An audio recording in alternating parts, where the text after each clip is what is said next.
بدلے گی عورت تو بدلے جہاں، لے کر ہدایت کا عزم جواں، بدلے گی عورت تو بدلے۔ نحمدہ ونصلی علی رسولہ الکریم، اما بعد فاعوذ باللہ من الشیطان الرجیم، بسم اللہ الرحمن الرحیم، رب اشرح لی صدری ویسر لی امری واحلل عقدۃ من لسانی یفقہوا قولی۔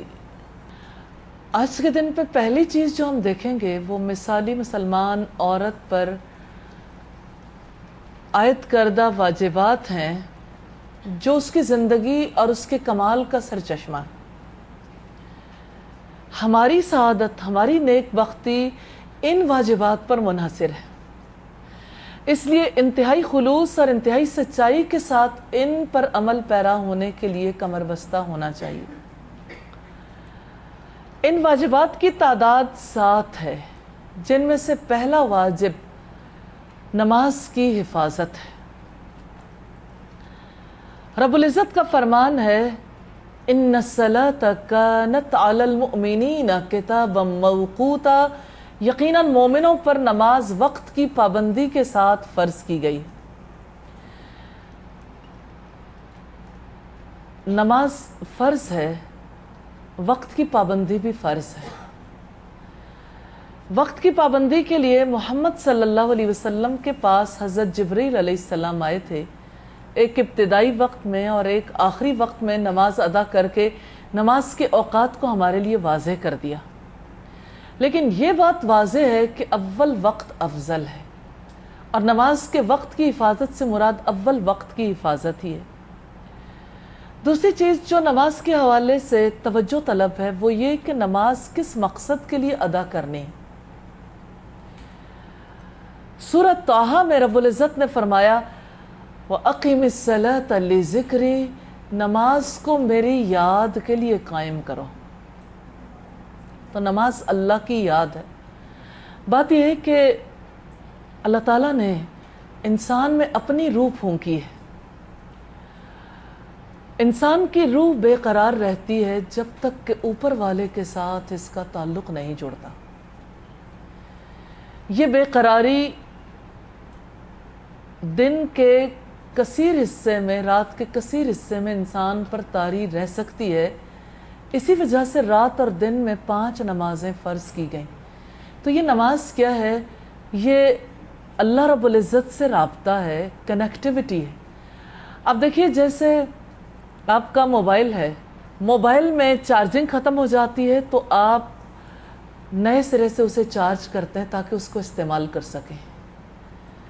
اسی طرح سے ہم جو روح اور بدن سے مرکب ہیں، ہمارے اندر جو قوت ہے، ہمارے اندر جو قوت آتی ہے وہ اللہ کے تعلق کی وجہ سے آتی ہے۔ اس پر کوئی بیلیف کرے یا نہ کرے، اس کا بیلیف سے تعلق نہیں ہے، یہ ایک ریالٹی ہے، یہ ایک حقیقت ہے، اور حقائق تسلیم کرنے یا نہ کرنے سے بدل نہیں جایا کرتے۔ حقیقت یہ ہے کہ ہماری روح کو جس قوت کی ضرورت ہے اللہ کے تعلق کے بغیر وہ قوت نصیب نہیں ہو سکتی۔ اس وجہ سے اللہ تعالیٰ نے نماز فرض کی ہے تاکہ اس کی یاد کی وجہ سے دل کی بے قراری ختم ہو، زندگی کو سکون نصیب ہو، ہمیں قوت نصیب ہو، وہ قوت جس کی وجہ سے ہم زندگی میں باقی امور انجام دینے کے قابل ہو جائیں۔ اسی طرح سے اب دیکھیے، جیسے ہمیں قوت کی ضرورت ہے تو قوت کے لیے ہم نماز ادا کرتے ہیں،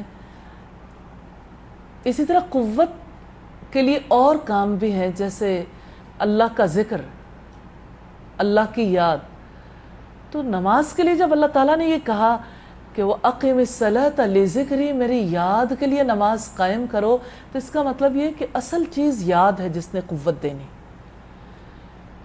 اگر نماز کے اندر یاد ہے، رب کا تعلق ہے، تو وہ نماز فائدہ دے گی، بصورت دیگر اس کا نفع نصیب نہیں ہوگا۔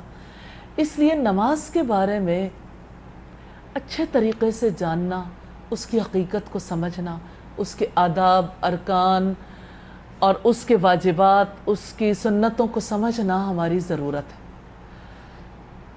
پھر اسی طرح سے نماز میں خشوع و خضوع کیسے آئے، اس کو سیکھنا بھی ضروری ہے، کیونکہ سیکھے بغیر یہ کام آتے نہیں ہیں۔ اور سچی بات یہ ہے کہ ابھی تک آپ نے جو نماز سیکھی ہے وہ نماز آیا نبی صلی اللہ علیہ وسلم کی نماز کے مطابق ہے یا نہیں، یقین نہیں ہے۔ اللہ کے رسول صلی اللہ علیہ وسلم نے تو یہ فرمایا تھا، صلو کما رأیتمونی اصلی، نماز اس طرح پڑھو جیسے مجھے پڑھتے دیکھتے ہو۔ تو اس نماز کو پڑھنے کے لیے نبی صلی اللہ علیہ وسلم کی مثال کو سامنے رکھنا ضروری ہے۔ اور بات یہ ہے کہ آج آپ اللہ کے رسول صلی اللہ علیہ وسلم جیسی نماز پڑھنا چاہیں، جب تک سیکھیں گے نہیں اور بار بار اس کو ریوائز نہیں کریں گے، پھر خلل آ سکتا ہے، پھر خطا ہو سکتی ہے۔ رسول اللہ کے عہد میں سیکھنے والوں کا حال یہ تھا، مسلم کی روایت سے ہمیں پتہ چلتا ہے کہ ایک شخص مسجد میں آیا، اس نے نماز پڑھی اور آپ کے پاس آیا، اس نے سلام کیا، تو آپ صلی اللہ علیہ وسلم نے اس سے کہا کہ آپ نماز پڑھو فَإِنَّكَ لَمْ تُصَلِّ، کہ آپ نے نماز نہیں پڑھی۔ وہ دوبارہ گیا، اس نے نماز پڑھی، پھر واپس آیا، پھر سلام کیا، تو آپ نے فرمایا سلی، نماز پڑھو کیونکہ آپ نے نماز نہیں پڑھی۔ وہ پھر گیا، اس نے پھر نماز پڑھی، واپس آیا، سلام کیا، آپ صلی اللہ علیہ وسلم نے پھر اسے کہا سلی، نماز پڑھو کیونکہ آپ نے نماز نہیں پڑھی، نماز ادا نہیں کی۔ اس پر اس نے کہا کہ اللہ کے رسول 3 دفعہ نماز پڑھ لی کہ میں اس سے اچھی نماز نہیں پڑھ سکتا۔ تو آپ صلی اللہ علیہ وسلم سے اس نے کہا آپ مجھے بتائیے کہ میں اچھی نماز کیسے پڑھوں۔ پھر آپ نے تفصیل کے ساتھ اسے بتایا کہ کس طرح سے آپ نے قیام کرنا ہے، کیسے آپ رکوع کرو گے کہ حتی تطمئن راکعا، یہاں تک کہ آپ پورے اطمینان کے ساتھ رکوع میں چلے جائیں۔ پھر آپ نے کھڑے کیسے ہونا ہے، پھر سجدہ کیسے کرنا ہے، حتی تطمئن ساجدا، یہاں تک کہ اطمینان سے سجدہ کر لو۔ یہ جو اطمینان ہے اس کا تعلق محض اعضاء سے نہیں ہے، کیونکہ ہمارے اعضاء سوچتے نہیں ہیں، ہمارے اعضاء محسوس کر سکتے ہیں، ہمارے اعضاء اس طرح سمجھتے نہیں ہیں۔ سکون کا تعلق انسان کی سمجھ کے ساتھ، اس کے فہم کے ساتھ۔ اس لیے نماز کی حفاظت کرنا چاہتے ہیں تو اس کے لیے مسلسل سیکھیے، مہینے میں کم از کم 1 دفعہ یہ اپنی زندگی کے لیے طے کر لیں، کوئی نہ کوئی ایسی مجلس ضرور اٹینڈ کرنی ہے جس میں نماز سیکھیں۔ تو نماز کی حفاظت کے لیے پہلے تو آداب، ارکان، اس کے واجبات، ان چیزوں کو سیکھنا ضروری ہے۔ پھر اسی طرح سے نماز کو اچھے طریقے سے ادا کرنے کے لیے خشوع و خضوع کیسے قائم رکھا جائے یہ ضروری ہے، اس کو سیکھنا ضروری ہے۔ پھر نماز میں جو چیز سب سے زیادہ فائدہ دیتی ہے وہ تسبیحات نماز ہے، جو رسول اللہ صلی اللہ علیہ وسلم پڑھا کرتے تھے، لیکن اس کے لیے تسبیحات کو اپنی زبان میں ترجمہ بھی اس کا ضرور سیکھیے، کیونکہ پڑھتے ہوئے یہ نہیں پتہ چلتا کہ ہم نے کیا بات کہی، اس کا کیا مطلب ہے۔ کیونکہ جب انسان سمجھتا ہے تو اس کی سمجھ کے آثار اس کی جلد پر، اس کے رونگٹوں پر، اس کی آنکھوں پر بھی مرتب ہوتے ہیں۔ کبھی آنکھ نم ہو جاتی ہے، کبھی رونگٹے کھڑے ہو جاتے ہیں۔ یہ تسبیحات انسان کی نماز کو بہتر بناتی ہیں۔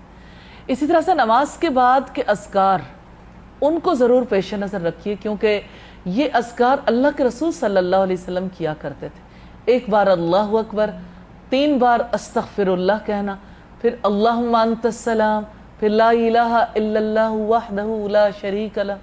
اسی طرح سے دیگر اذکار جو ہیں، یہ سارے اذکار نبی صلی اللہ علیہ وسلم کی سنت میں پڑھیے، کیونکہ ان کے ساتھ جیسے آپ صلی اللہ علیہ وسلم نے جو کچھ اذکار بتائے اس میں 33 بار سبحان اللہ، الحمدللہ، اللہ اکبر بھی، اور یہ کل 99 دفعہ ہو جاتا ہے، اور 1 بار لا الہ الا اللہ، اور یہ بھی روایت میں ملتا ہے کہ 34 بار اللہ اکبر۔ بہرحال یہ سب نماز کی حفاظت کے طریقے ہیں، آغاز بھی، اختتام بھی۔ پھر اپنی نظروں کی حفاظت کریں کہ نظریں سجدے کی جگہ پہ مرکوز رہیں، ارد گرد نہ جائیں، کان ادھر ادھر متوجہ نہ ہو، کیونکہ اچھی نماز کے لیے یہ ساری چیزیں سیکھنی ضروری ہیں۔ اور اگر آپ یہ سب چیزیں بالکل درست کر لیں، قیام، رکوع، سجدہ، ہر ایک چیز، تب بھی نماز کے خشوع و خضوع کے لیے جس ذات سے تعلق قائم کرنا ہے اس ذات کی معرفت ضروری، اس لیے اس کی عظمت کے بارے میں، اس کی صفات کے بارے میں ضرور سیکھیے۔ اسی طرح سے دوسری چیز جو ایک مسلمان خاتون پر واجب ہے وہ شوہر کی اطاعت کرنا ہے۔ عورت پر والدین کی اطاعت بھی واجب ہے اور شوہر کی اطاعت بھی واجب ہے۔ سوال یہ پیدا ہوتا ہے اطاعت کا مطلب کیا ہے؟ اطاعت کا مطلب دل کی خوشی کے ساتھ، خندہ پیشانی کے ساتھ حکم کو تسلیم کرنا، ماننا، اور اچھے اخلاق کے ساتھ، خوش کلامی کے ساتھ معاملہ کرنا۔ جو عورت یہ سمجھ لیتی ہے کہ میرے شوہر کا مجھ پر بڑا حق ہے، وہ اس کے سامنے اپنی آواز پست رکھتی ہے۔ آواز کے پست رکھنے کے لیے اللہ تعالیٰ نے کیسے توجہ دلائی ہے۔ لقمان کی وصیتوں میں جو بات ہمیں ملتی ہے اس میں سے ایک اہم وصیت یہ بھی ہے کہ اپنی آواز کو پست رکھو، کیونکہ ان انکر الاصوات لصوت الحمیر، کہ یقیناً سب سے بری آواز گدھے کی آواز ہوتی ہے۔ لیکن شوہر کے سامنے خصوصی طور پر اس کی عزت، اس کے احترام کی وجہ سے، اس کی تعظیم کی وجہ سے آواز کو پست رکھنا۔ اسی طرح سے اس میں کوئی شک نہیں کہ دونوں کے درمیان محبت کا تعلق ہے، شوہر اور بیوی کے درمیان، پھر بھی محبت کو بڑھانے کے لیے مخالفت سے بچنا بہت ضروری۔ جہاں بات بے بات رائے کا اظہار کیا جاتا ہے کہ رائے دینے کا تو ہمیں حق ہے، اور ڈفرینس آف اوپینین کو ہی اپنے لیے سب سے بڑی چیز خیال کیا جاتا ہے، وہاں تعلقات میں دراڑ آ جاتی ہے۔ اس لیے ایک عورت کی کوشش یہ ہونی چاہیے کہ وہ خواہ مخواہ کی مخالفت سے اجتناب کرے، یعنی جہاں رائے دینے کی ضرورت نہیں ہے وہاں رائے نہیں دینی چاہیے۔ جہاں پہ یعنی کوشش عورت کو یہ کرنی چاہیے کہ جس میں ہاں میں ہاں ملائی جا سکے ضرور ملائے، اور جہاں مخالفت کی بات ہو تو زیادہ اچھا خاموشی اختیار کی جائے، اور اگر بہت زیادہ ضروری ہو جائے تو کسی اچھے موقع پر کہ کیا، اور یہ بھی سمجھنے کے لیے دیکھیے جس کا اپر ہینڈ ہے اس کے ساتھ اگر اس طرح کا معاملہ ہوگا کہ مقابلے پہ آ کے دو بدو بات چیت کی جائے گی، جنگ کسی صورتحال پیدا ہو جائے، تو ظاہر ہے کہ یہ اطاعت کے زمرے میں تو نہیں آتا۔ اطاعت میں تو دل کی خوشی شامل ہے۔ اس وجہ سے اگر کبھی کوئی کوتاہی یا کمی ہو جائے، غلطی ہو جائے، تو معافی مانگ لینے سے کبھی گریز نہیں کرنا چاہیے، معافی مانگنی چاہیے اور ہمیشہ خندہ پیشانی سے پیش آنا چاہیے۔ ایک بات ذہن میں رکھیے کہ شوہر کی اطاعت کے بارے میں جو عمومی طور پر کنفیوژن پائی جاتی، یا تو بالکل اطاعت نہیں ہوتی، یا ہو تو ایک اور بہت قبیح بات پیدا ہو جاتی کہ پھر جب اللہ تعالیٰ کے احکامات کی خلاف ورزی کرنے کے لیے شوہر ابھارتا ہے تو ایسی صورت میں بھی بیوی کہتی کیا کروں، وہ میرا شوہر ہے۔ تو شوہر کی نہیں، ایسے میں رب کی ماننی ہے، کیونکہ کیا کریں کہ وہ شوہر کا بھی رب ہے، شوہر کو بھی اسی نے پیدا کیا، اس پر بھی اسی کا حکم چلتا ہے۔ اور اصول اس کا یہ ہے جو محمد رسول اللہ صلی اللہ علیہ وسلم نے ارشاد فرمایا، لا طاعت لمخلوق فی معصیت الخالق، خالق کی نافرمانی میں مخلوق کی اطاعت نہیں ہے۔ تو اس لحاظ سے صرف بھلائی کے کاموں میں شوہر کی اطاعت واجب ہے۔ یہ دو باتیں ہو گئیں جو خاتون اسلام پر، ایک مثالی مسلمان خاتون پر واجب ہیں۔ اب دیکھیے کہ جو بھی بحیثیت خاتون کے اپنا رول سیکھنا چاہتی ہیں ان کو سب سے پہلے نماز سیکھنی چاہیے۔ شادی شدہ ہیں تو شوہر کی اطاعت سیکھنی چاہیے، شادی شدہ نہیں بھی ہیں تو شوہر کی اطاعت سیکھ لینے میں نفع ہی ہے، اس لیے کہ بعد میں بھی اطاعت کے لیے ذہن آمادہ ہوگا، دل آمادہ ہوگا۔ بدلے گی عورت تو بدلے جہاں،